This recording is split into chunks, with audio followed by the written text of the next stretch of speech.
Hello, good morning, dear students. Today I am going to discuss about the important topic, that is capital subscription stage in formation of a company and the prospectus, meaning and definitions and objects of a prospectus. Dear students, as you have studied in the earlier sessions about the formation of company through two important stages, and as far as a private company and public companies not having share capital are concerned, they can commence their business immediately after obtaining the certificate of incorporation. But public company limited by shares should pass on with another two stages, and those two stages are the capital subscription stage and business commencement stage. So during this session, I am going to discuss about the capital subscription stage only. Under capital subscription stage, important task is obtaining the necessary capital of the company. ಈ ಬಂಡವಾಳ ವಂತಿಗೆಯ ಹಂತ ಅನ್ನುವಂಥದ್ದೇನಿದೆ, ಇದು ಸಾರ್ವಜನಿಕ ಕಂಪನಿಯು ಷೇರುಗಳಿಂದ ನೇಮಿತಗೊಂಡಿರುವಂತಹದ್ದಿದ್ದರೆ ಅಂತವುಗಳಿಗೆ ಕಡ್ಡಾಯವಾಗಿ ಈ ಬಂಡವಾಳ ವಂತಿಗೆಯ ಹಂತವನ್ನು ಪೂರೈಸಬೇಕಾಗಿರುವುದು ಅಗತ್ಯ ಇರುತ್ತದೆ. ಆದರೆ ಖಾಸಗಿ ಕಂಪನಿಗಳು ಮತ್ತು ಬಂಡವಾಳ ಇಲ್ಲದೇ ಇರುವಂತಹ ಅಂದ್ರೆ ಷೇರು ಬಂಡವಾಳ ಇಲ್ಲದೇ ಇರುವಂತಹ ಸಾರ್ವಜನಿಕ ಕಂಪನಿಗಳಿಗೆ ಈ ಬಂಡವಾಳ ವಂತಿಗೆಯ ಹಂತದ ಅವಶ್ಯಕತೆ ಇಲ್ಲ. ಹಾಗಾದ್ರೆ ಈ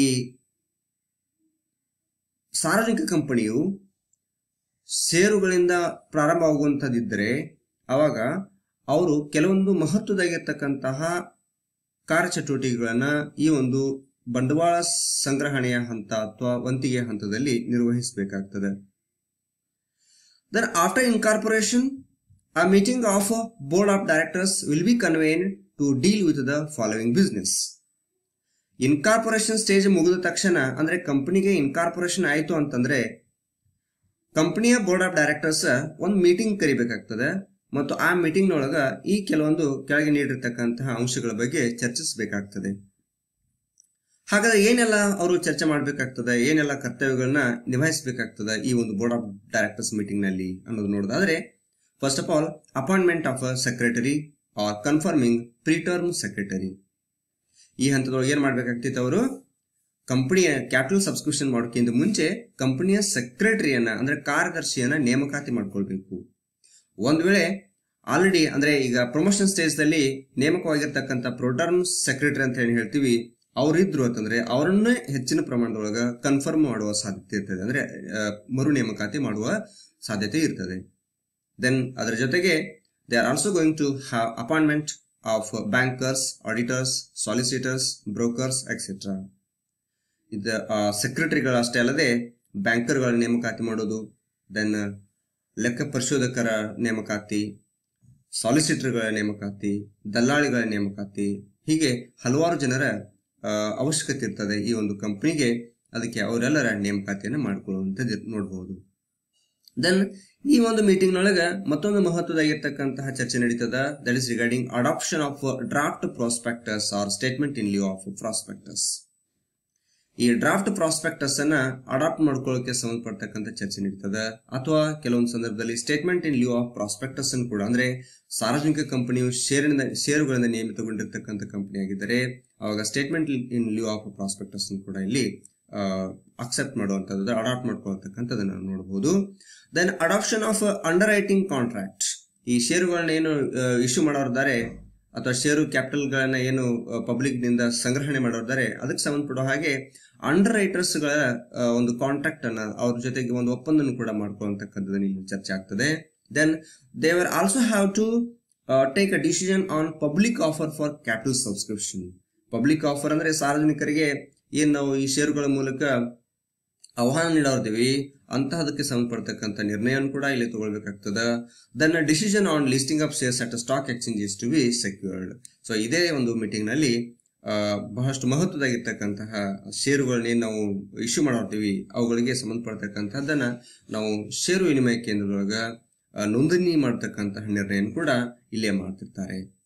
ಸೊ ಇಷ್ಟಾದ್ಮೇಲೆ Then company now proceed to obtain the permission from the controller of capital issue New Delhi. So ಇಷ್ಟೆಲ್ಲ ಒಂದು ಬೋರ್ಡ್ ಮೀಟಿಂಗ್ ಆದ್ಮೇಲೆ ಒಂದು ಮಹತ್ವದಾಗಿರ್ತಕ್ಕಂತಹ ಚಟುವಟಿಕೆ ನಡೀತದೆ ಈ ಒಂದು ಕ್ಯಾಪಿಟಲ್ ಸಬ್ಸ್ಕ್ರಿಪ್ಷನ್ ಸ್ಟೇಜ್ ದಲ್ಲಿ. ಕಂಟ್ರೋಲರ್ ಆಫ್ ಕ್ಯಾಪಿಟಲ್ ಇಶ್ಯೂ ಅಂತೇಳಿ ನ್ಯೂ ದಿಲ್ಲಿಯಲ್ಲಿ ಇರ್ತಾರೆ. ಅವ್ರ ಕಡೆಯಿಂದ ನಾವು ಪರ್ಮಿಷನ್ ತಗೊಳ್ಬೇಕು. ಏನಕ್ಕೆ ಪರ್ಮಿಷನ್ ತಗೊಳ್ಬೇಕು ಅಂತಂದ್ರೆ ನಾವು ಕಂಪನಿಯಗೋಸ್ಕರ ಷೇರು ಬಂಡವಾಳನ ಸಂಗ್ರಹಣೆ ಮಾಡಿರ್ತೀವಿ, ಅದಕ್ಕೆ ಸಂಬಂಧಪಡ್ತಕ್ಕಂಥ ಅನುಮತಿ ನೀಡಿ ಅಂತ ಹೇಳಿ ಅವ್ರ ಕಡೆಯಿಂದ ಪರ್ಮಿಷನ್ ತಗೊಳ್ಬೇಕಾಗ್ತದೆ. After all these formalities, directors of the company file a copy of a prospectus with the registrar and invite public to subscribe to the shares of the company by putting the prospectus in circulation. So ಈಗ ಏನ್ ಮಾಡಬೇಕು, controller of capital issue new Delhi ಕಡೆಯಿಂದ permission ಸಿಕ್ಕ ತಕ್ಷಣನೇ ಈ directors ಅಂದ್ರೆ ಕಂಪನಿಯ ಡೈರೆಕ್ಟರ್ಗಳು prospectus ಅನ್ನ ಕಂಪನಿ ರಿಜಿಸ್ಟ್ರಾರ್ ಹತ್ರ ಫೈಲ್ ಮಾಡಬೇಕು, ಅಂದ್ರೆ ಅವರಿಗೆ ಒದಗಿಸಬೇಕು ಆ ಪ್ರಾಸ್ಪೆಕ್ಟಸ್ ಅನ್ನ.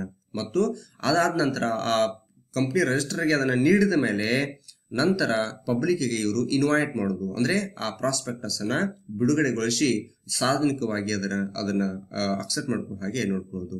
ದೆನ್ ಪ್ರಾಸ್ಪೆಕ್ಟಸ್ ಒಂದ್ ವೇಳೆ ಪಬ್ಲಿಕ್ಗೆ ಇನ್ವೈಟ್ ಮಾಡೋಕೆ ಹೋಯ್ತು ಅಂತಂದ್ರೆ ಅವಾಗ then the next process starts, that is accepting share application. ಜನ ಏನ್ ಮಾಡ್ತಾರೆ, ಸಾರ್ವಜನಿಕರು ಆ ಪ್ರಾಸ್ಪೆಕ್ಟಸ್ ನಲ್ಲಿ ಇರತಕ್ಕಂಥ ಎಲ್ಲಾ ಡೀಟೇಲ್ಸ್ ಗಳನ್ನ ನೋಡ್ಕೊಂಡು ಅದಕ್ಕೆ ಅದು ಸೆಟ್ ಆಗೋಂಗಿತ್ತು, ಅವರಿಗೆ ಅನುಕೂಲ ಆಗೋಂಗಿತ್ತು ಅಂತಂದ್ರೆ ಅವರು ಕಂಪನಿಯ ಷೇರುಗಳಿಗೆ ಅರ್ಜಿ ಹಾಕ್ತಾರೆ.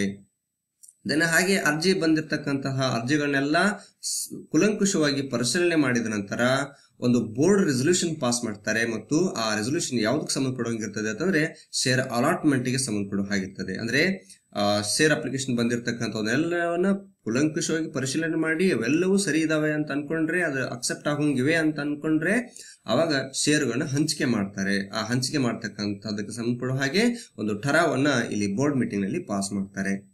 ಆ ನಂತರ ಇಲ್ಲಿ ಮಹತ್ವದಾಗಿರುವಂತದ್ದು ಇನ್ನೊಂದೇನು ಅಂತಂದ್ರೆ ಮಿನಿಮಮ್ ಸಬ್ಸ್ಕ್ರಿಪ್ಷನ್ ಅನ್ನುವಂಥದ್ದು. ಈ ಮಿನಿಮಮ್ ಸಬ್ಸ್ಕ್ರಿಪ್ಷನ್ ಅಂತಂದ್ರೆ ಕನಿಷ್ಠ ವಂತಿಗೆ ಅಂತ ಕರಿತೀವಿ. ಈ ಕನಿಷ್ಠ ವಂತಿಗೆ ಎಷ್ಟಿರ್ಬೇಕು, ಹೇಗಿರ್ಬೇಕು ಅನ್ನುವಂಥದ್ದನ್ನ ಈ ಬೋರ್ಡ್ ಆಫ್ ಡೈರೆಕ್ಟರ್ಸ್ ನಿರ್ಧಾರ ಮಾಡಿರ್ತಾರೆ. ಮತ್ತು ಅದಕ್ಕೆ ಸಂಬಂಧಪಡ್ತಕ್ಕಂಥ ಮಾಹಿತಿಯನ್ನ ಈ ಪ್ರಾಸ್ಪೆಕ್ಟಸ್ ದಲ್ಲಿ ಕೂಡ ಹಾಕಿರ್ತಾರೆ. ಸೊ ಸಂಕ್ಷಿಪ್ತವಾಗಿ ಮಿನಿಮಮ್ ಸಬ್ಸ್ಕ್ರಿಪ್ಷನ್ ಬಗ್ಗೆ ಹೇಳೋದಂತಂದ್ರೆ ಇದು ಒಂದು ಕಂಪನಿಯ ಪ್ರಾರಂಭ ಆಗೋಕ್ಕಿಂತ ಮುಂಚೆ, ಅಂದ್ರೆ ತನ್ನ ವ್ಯವಹಾರವನ್ನು ಪ್ರಾರಂಭಿಸೋಕ್ಕಿಂತ ಮುಂಚೆ ಆಗಿರ್ತಕ್ಕಂತಹ ಹಲವಾರು ಖರ್ಚು ವೆಚ್ಚಗಳನ್ನ ನಿಭಾಯಿಸುವ ಸಲುವಾಗಿ ನಿಗದಿಪಡಿಸಿರ್ತಕ್ಕಂಥ ಒಂದು ವಂತಿಗೆ ಹಣ ಆಗಿರ್ತದೆ. ಸೊ ಮಿನಿಮಮ್ ಅಷ್ಟಾದ್ರೂ ಹಣ ಇವರಿಗೆ ದಟ್ ಸಬ್ಸ್ಕ್ರೈಬ್ ಆಗಿರ್ಬೇಕು, ಅಂದ್ರೆ ಈ ಷೇರುಗಳ ಮೂಲಕ ಕಂಪನಿಗೆ ಬಂದಿರಬೇಕು. ಸೊ ಅಂತ ಅದನ್ನ ನಾವು ಮಿನಿಮಮ್ ಸಬ್ಸ್ಕ್ರಿಪ್ಷನ್ ಅಂತ ಕರಿತೀವಿ. ದೆನ್ ಸೊ ಇದೆಲ್ಲ ಸರಿ ಇತ್ತು, ಮಿನಿಮಮ್ ಸಬ್ಸ್ಕ್ರಿಪ್ಷನ್ ಬಂದಿತ್ತು ಕರೆಕ್ಟ್ ಆಗಿ ಅಂತಂದ್ರೆ, ಅಂದ್ರೆ ದಿಸ್ ಮಿನಿಮಮ್ ಸಬ್ಸ್ಕ್ರಿಪ್ಷನ್ ಹೆಂಗಿರ್ತದ ಅಂತಂದ್ರೆ ಕಂಪನಿಯ ಪ್ರಾಸ್ಪೆಕ್ಟಸ್ ಅನ್ನ ಇಶ್ಯೂ ಮಾಡಿ 120 ದಿನಗಳ ಒಳಗಾಗಿ ಆ ವಂತಿಗೆ ಕೂಡಿರಬೇಕು. ಸೊ ಒಂದ್ ವೇಳೆ 120 ದಿನಗಳ ಒಳಗಾಗಿ ಆ ಹಣ ಸಂಗ್ರಹಣೆ ಆಗಿರ್ಲಿಲ್ಲ ಅಂತಂದ್ರೆ ಅಂತ ಸಂದರ್ಭದಲ್ಲಿ ಕಂಪನಿಯ ಡೈರೆಕ್ಟರ್ಸ್ ಏನ್ ಆಲ್ರೆಡಿ ಈಗ ಷೇರು ಹಣ ಬಂದಿರ್ತದೆ ಅವನ್ನೆಲ್ಲ ರಿಫಂಡ್ ಮಾಡಬೇಕಾಗಿ ಬರ್ತದೆ. ಸೊ ಹೀಗಾಗಿ ಈ ಮಿನಿಮಮ್ ಸಬ್ಸ್ಕ್ರಿಪ್ಷನ್ ಅನ್ನುವಂಥದ್ದು ಅಷ್ಟು ಮಹತ್ವವನ್ನು ಪಡ್ಕೊಳ್ತದೆ. ದೆನ್ ಅಲಾಟ್ಮೆಂಟ್ ಆಫ್ ಶೇರ್ಸ್, ಒಂದ್ ವೇಳೆ ಎಲ್ಲವೂ ಸರಿ ಇದೆ, ಮಿನಿಮಮ್ ಸಬ್ಸ್ಕ್ರಿಪ್ಷನ್ ಕರೆಕ್ಟ್ ಆಗಿ ಬಂದಿದೆ ಅಂತಂದ್ರೆ ಏನು ಅಲಾಟ್ಮೆಂಟ್ ಗೆ ಸಂಬಂಧಪಡ್ತಕ್ಕಂತಹ ಠರಾವನ್ನ ಬೋರ್ಡ್ ನಲ್ಲಿ ಪಾಸ್ ಮಾಡಿರ್ತಾರೆ.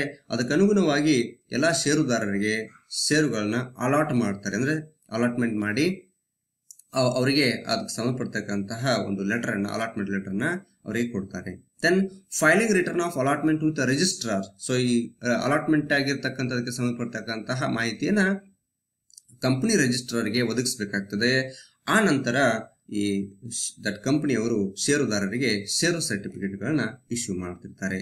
ಸೊ ಇದಿಷ್ಟು ಮಹತ್ವದಾಗಿರ್ತಕ್ಕಂಥ ಅಂಶವನ್ನ ನಾವು ಈ ಒಂದು ಕ್ಯಾಪಿಟಲ್ ಸಬ್ಸ್ಕ್ರಿಪ್ಷನ್ ಸ್ಟೇಜ್ ದಲ್ಲಿ ನೋಡ್ತಾ ಇದ್ದೀವಿ. ಹಾಗಾದ್ರೆ ಇಲ್ಲಿ ಬಹಳಷ್ಟು ಪ್ರಮುಖವಾಗಿರ್ತಕ್ಕಂತಹ ಒಂದು ಡಾಕ್ಯುಮೆಂಟ್ ಅನ್ನು ತಯಾರು ಮಾಡಬೇಕಾಗ್ತದೆ. ಈ ಹಂತದಲ್ಲಿ ಯಾವ ತರ ನಾವು ಈ ಒಂದು ಕಂಪನಿ ಇನ್ಕಾರ್ಪೊರೇಷನ್ ಸ್ಟೇಜ್ ಒಳಗೆ ಮೆಮೊರಂಡಮ್ ಆಫ್ ಅಸೋಸಿಯೇಷನ್ ಮತ್ತು ಆರ್ಟಿಕಲ್ಸ್ ಆಫ್ ಅಸೋಸಿಯೇಷನ್ ನೋಡಿದೀವಿ. ಹಾಗೆ ಈ ಕ್ಯಾಪಿಟಲ್ ಸಬ್ಸ್ಕ್ರಿಪ್ಷನ್ ಸ್ಟೇಜ್ ದಲ್ಲಿ ಅತ್ಯಂತ ಮಹತ್ವವಾಗಿರ್ತಕ್ಕಂತಹ ಒಂದು ಡಾಕ್ಯುಮೆಂಟ್ ಅಂದ್ರೆ ಅದು ಪ್ರಾಸ್ಪೆಕ್ಟಸ್ ಅಥವಾ ಸ್ಟೇಟ್ಮೆಂಟ್ ಇನ್ ಲಿeu ಆಫ್ ಪ್ರಾಸ್ಪೆಕ್ಟಸ್ ಅನ್ನುವಂಥದ್ದು. ಸೊ ಮೊದಲಿಗೆ ಈ ಒಂದು ಸಂದರ್ಭದಲ್ಲಿ ನಾವು ಪ್ರಾಸ್ಪೆಕ್ಟಸ್ ಅಂದ್ರೆ ಏನು ಅನ್ನೋದು ತಿಳ್ಕೊಳ್ಳೋಣ. ಆನಂತರ ಸ್ಟೇಟ್ಮೆಂಟ್ ಇನ್ ಲಿeu ಆಫ್ ಪ್ರಾಸ್ಪೆಕ್ಟಸ್ ಬಗ್ಗೆ ಚರ್ಚೆ ಮಾಡೋಣ. ಸೊ ದೆನ್ ಪ್ರಾಸ್ಪೆಕ್ಟಸ್ ಅಂತಂದ್ರೆ ಪರಿಚಯ ಪುಸ್ತಕ ಅಂತ ಕರಿತೀವಿ. ಅಂದ್ರೆ ನಾವು ಕಂಪನಿಗೆ ಸಂಬಂಧಪಡ್ತಕ್ಕಂಥ ಏನು ಷೇರುಗಳನ್ನ ಸಾರ್ವಜನಿಕರ ಕಡೆಯಿಂದ ಸ್ವೀಕಾರ ಮಾಡ್ಕೊಳ್ಳೋದು, ಷೇರು ಹಣವನ್ನು ಸಂಗ್ರಹಣೆ ಮಾಡಿರ್ತೀವಿ, ಅದಕ್ಕೆ ಸಂಬಂಧಪಡ್ತಕ್ಕಂತಹ ಮಾಹಿತಿ ಕಂಪ್ಲೀಟ್ ಆಗಿ ಈ ಪ್ರಾಸ್ಪೆಕ್ಟಸ್ ದಲ್ಲಿ ಇರ್ತದೆ. ಇದಕ್ಕೆ ಕೈಪಿಡಿ ಅಂತ ಹೇಳಿ ಕೂಡ ಕರಿಬಹುದು.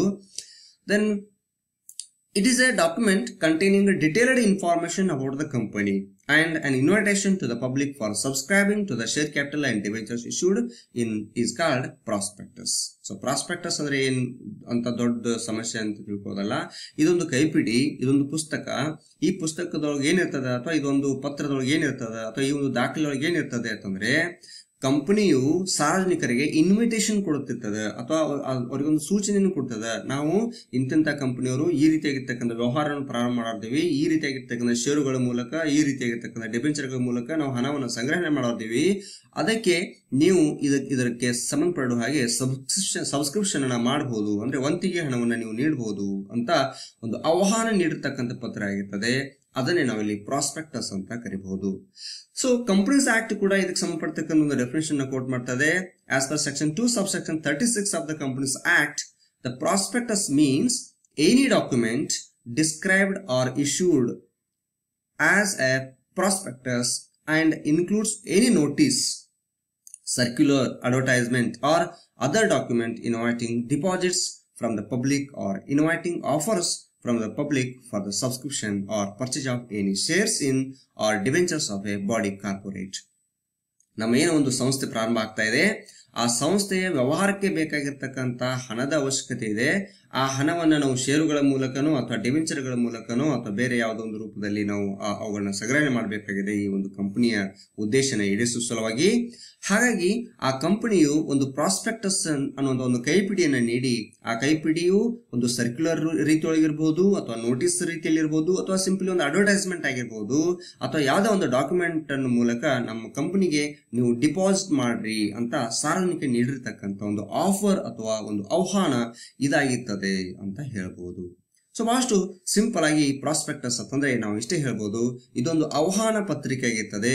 ಆ ಆಹ್ವಾನ ಪತ್ರಿಕೆ ಯಾವುದಕ್ಕೆ ಇರ್ತದಪ್ಪ ಅಂತಂದ್ರೆ ಕಂಪನಿಯ ಷೇರುಗಳನ್ನ ಅಥವಾ ಡಿಬೆಂಚರ್ಗಳನ್ನ ವಂತಿಗೆ ರೂಪದಲ್ಲಿ ಪಡ್ಕೊಳ್ಳೋಕೆ ನೀಡಿರ್ತಕ್ಕಂಥ ಒಂದು ಆಹ್ವಾನ ಪತ್ರ ಅಂತ ಹೇಳ್ಬೋದು. ದೆನ್ ಯಾಕೆ ಈ ಪ್ರಾಸ್ಪೆಕ್ಟಸ್ ಅನ್ನ ಇಶ್ಯೂ ಮಾಡ್ತಾರೆ ಅನ್ನುವಂಥದ್ದನ್ನು ನೋಡೋದಾದ್ರೆ ಇಲ್ಲಿ ಉದ್ದೇಶಗಳು ಕಂಡು ಬರ್ತವೆ. One is to invite the public to invest in the shares or debentures of a company. ಕಂಪನಿಯ ಷೇರುಗಳನ್ನ ಮತ್ತು ಡಿಬೆಂಚರ್ಗಳಲ್ಲಿ ಇನ್ವೆಸ್ಟ್ಮೆಂಟ್ ಮಾಡ್ರಿ ಅಂತ ಹೇಳಿ ಸಾರ್ವಜನಿಕರಿಗೆ ನೀಡಿರ್ತಕ್ಕಂಥ ಒಂದು ಇನ್ವಿಟೇಷನ್ ಇರ್ತದ, ಅಂದ್ರೆ ಆಮಂತ್ರಣ ಇರ್ತದ ಅಂತ ಹೇಳ್ಬೋದು. Then to give a bureau of conditions on which the public is invited to invest in shares and debentures. ಅಂದ್ರೆ ಕಂಪನಿಯು ಏನೋ ಒಂದು ಆಫರ್ ಕೊಟ್ಟಿದೆ ಸಾರ್ವಜನಿಕರಿಗೆ, ಅದರ ಮೂಲಕ ಪಬ್ಲಿಕ್ ಆ ಕಂಪನಿ ಒಳಗೆ ಇನ್ವೆಸ್ಟ್ಮೆಂಟ್ ಮಾಡಬೇಕಾಗಿದೆ. ಹಾಗಾದ್ರೆ ಅವರು ಇನ್ವೆಸ್ಟ್ಮೆಂಟ್ ಮಾಡ್ಬೇಕಾದ್ರೆ ಸುಮ್ಮನೆ ಹಾಗೆ ಇನ್ವೆಸ್ಟ್ಮೆಂಟ್ ಮಾಡೋದಿಲ್ಲ, ಅದಕ್ಕೆ ಸಂಬಂಧಪಟ್ಟಕ್ಕಂಥ ಕೆಲವೊಂದಿಷ್ಟು ಕಂಡೀಷನ್ಸ್ ಇರ್ತವೆ. ಆ ಕಂಡೀಷನ್ಸ್ ಗಳನ್ನೆಲ್ಲ ಈ ಒಂದು ಪ್ರಾಸ್ಪೆಕ್ಟಸ್ ಅಲ್ಲಿ ನೀಡಲಾಗಿರ್ತದೆ. Then to make a declaration that the directors of the company are liable for the conditions stated in the prospectus.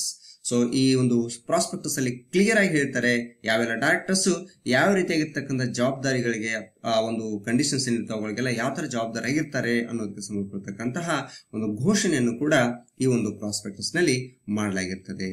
So dear students, there are so many contents in the prospectus.